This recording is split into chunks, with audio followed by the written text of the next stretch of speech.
இயேசுவில் அன்புமிக்க சகோதர சகோதரர்களே, அந்தோணியாரின் அன்பு பக்தர்களே, இன்றைய நற்செய்தி வாசகத்தில் 38 ஆண்டுகளாய் உடல் நலமற்றிருந்த அல்லது முடக்குவாதத்தால் பாதிக்கப்பட்டிருந்த ஒரு நபர் குணமடைகின்ற நிகழ்வை நாம் வாசிக்க கேட்டோம். இயேசுவுக்கும் அவருக்கும் நிகழ்வின் தொடக்கத்திலேயே ஒரு உரையாடல் நிகழ்கிறது. என்ன அந்த உரையாடல்? 38 ஆண்டுகளாய் அல்லது நெடுங்காலமாக நீர் ஏன் இங்கேயே இருக்கிறீர், நலமடையவில்லையா என இயேசு கேட்கிறார்.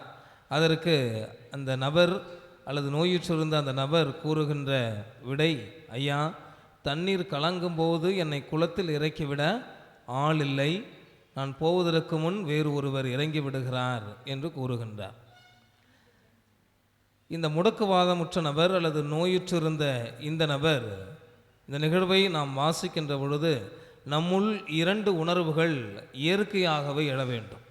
என்ன உணர்வுகள்? முதலாவதாக கோபம், இரண்டாவது இரக்கம். ஏன் இந்த நபர் மேல் நாம் கோபப்பட வேண்டும்? காரணம் உண்டு.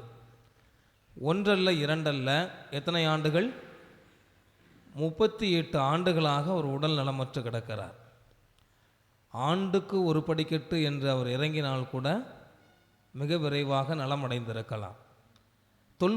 தொல்பொருள் ஆராய்ச்சியாளர்கள் இந்த பெத்சதா என்ற இந்த குளத்தை ஆய்வு செய்த பொழுது இயேசுவின் காலத்தில் இங்கு 18 படிக்கட்டுகள் இருந்ததாக கூறுகின்றார்கள். குளத்தின் மேற்புறத்திலிருந்து குளத்தில் இறங்குவதற்கு 18 படிக்கட்டுகள் மட்டுமே இருந்தன என கூறுகின்றார்கள். ஆக இந்த நபர் ஆண்டுக்கு ஒரு படிக்கட்டு என்றாலும் எத்தனை ஆண்டுகளில் அவர் நலமடைந்திருக்க வேண்டும்? 18 ஆண்டுகளில் நலமடைந்திருக்க வேண்டும்.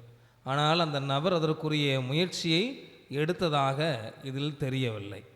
ஆனால் அவர் கூறுகின்ற பதிலை பாருங்கள், என்னை குளத்தில் இறக்கிவிட ஆள் இல்லை. பல வேளைகளிலே நாமும் என்கிட்ட யாருமே சொல்லலை, எனக்கு தெரியவே தெரியாது, கூப்பிட்டாதான் போவேன், இல்லைனா போக மாட்டேன். இவையெல்லாம் எதற்கு சமம்?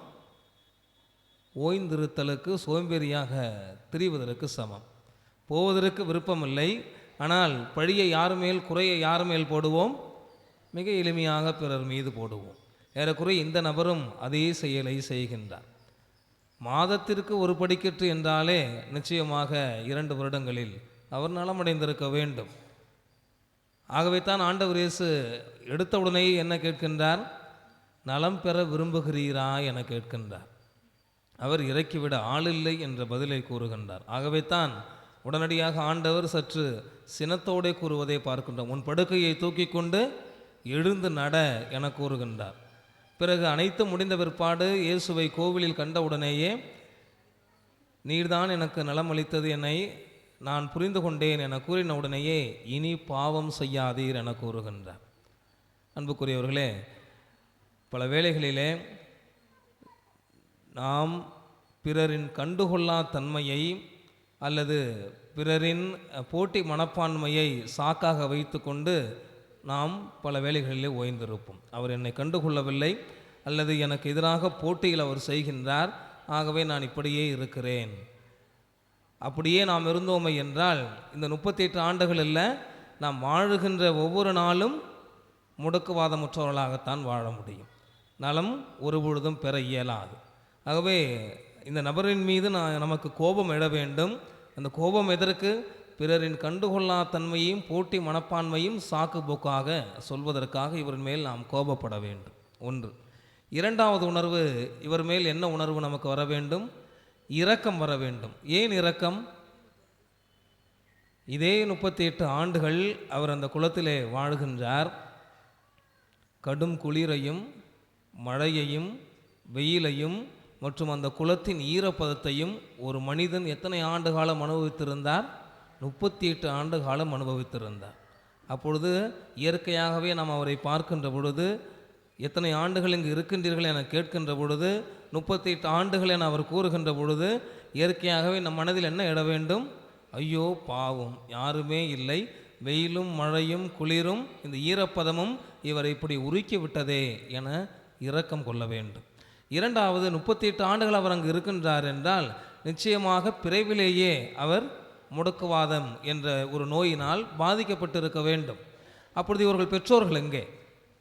நிச்சயமாக அந்த முடக்குவாதமுற்றவரை அவருடைய பெற்றோர்கள் பெத்சதா குலத்தில் பெற்றெடுக்கவில்லை. எங்கு பெற்றெடுத்திருக்க வேண்டும்? வீட்டிலே பெற்றெடுத்திருக்க வேண்டும்.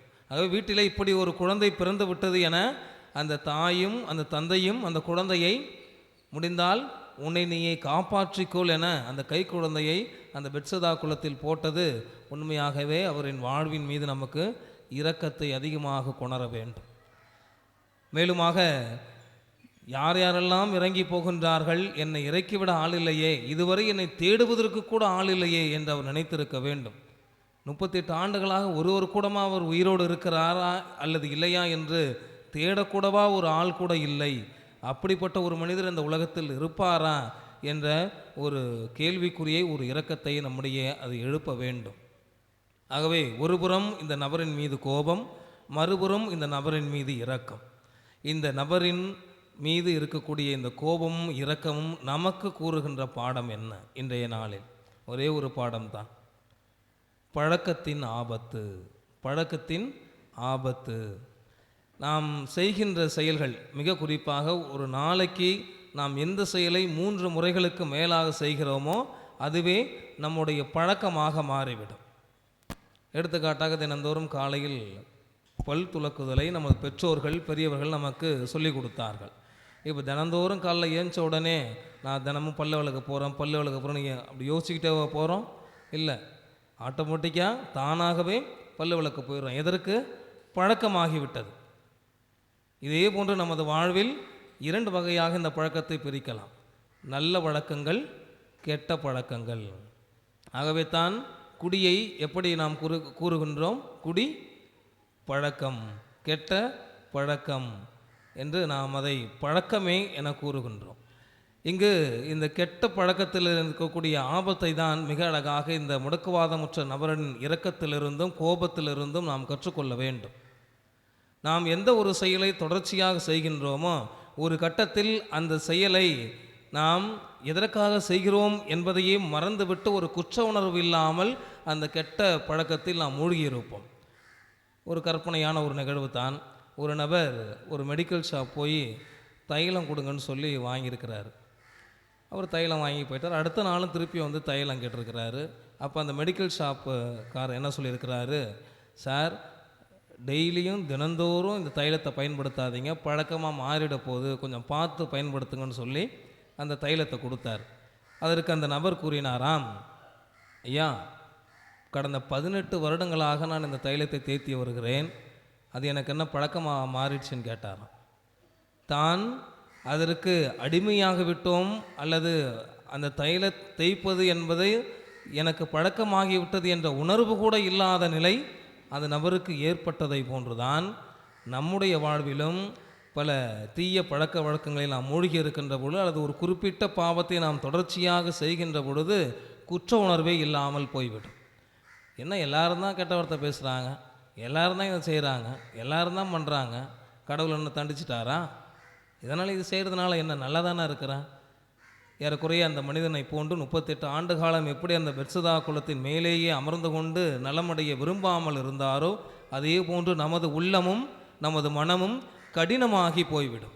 பிறகு கடவுள் கொடுக்கக்கூடிய வாய்ப்புகளை ஒருபொழுதும் நம்மால் பயன்படுத்தி கொள்ள இயலாது.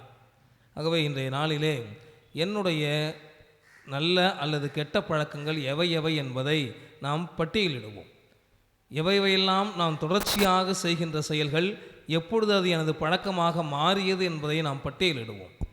பட்டியலிட்ட பிற்பாடு இந்த பழக்கத்திலிருந்து நான் எப்படி வெளிவர முடியும், அதற்கு நான் ஏறெடுக்கக்கூடிய முயற்சிகள் என்ன, அல்லது அந்த மனிதனை போன்று மிக எளிமையாக கீழே இறங்கி மிக எளிமையாக நலமடைவதற்கு பதிலாக எனக்கு மிகவும் நன்றாக இருக்கிறது, இந்த இடம் எனக்கு பிடித்திருக்கிறது, இப்படியாகவே நான் முடக்குவாதமுற்றவனாகவே 38 ஆண்டு காலம் வாழ்ந்து விட்டேன், இனியும் என்னால் இப்படியே வாழ முடியும், யாரோ ஒருவர் எனக்கு உணவளிப்பார்.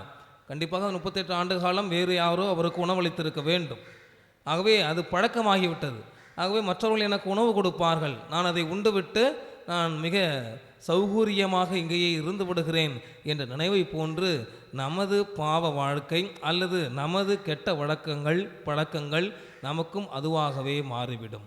பிறகு கடவுளின் வாய்ப்பை ஒருபொழுதும் நம்மால் பயன்படுத்தி கொள்ள முடியாது என்பதை நினைவில் இருத்தியவர்களாய், பழக்கத்தின் ஆபத்து என்பதை நாம் கருத்தூன்றியவர்களாய், தொடர்ந்து இந்த திருப்பலியிலே மிக விரைவாக கடவுள் என்னை தொட வேண்டும், என்னுடைய தீய பழக்க வழக்கங்களிலிருந்து கடவுள் எனக்கு அருள் கூர்ந்து அவற்றிலிருந்து என்னை விடுவிக்க தேவையான அனைத்து அருள்வரங்களையும் தர வேண்டும், மேலுமாக எனது முயற்சியையும் நான் அதில் போட வேண்டும் என்பதை தியானித்தவர்களாய் பங்கெடுப்போம். ஆமென்.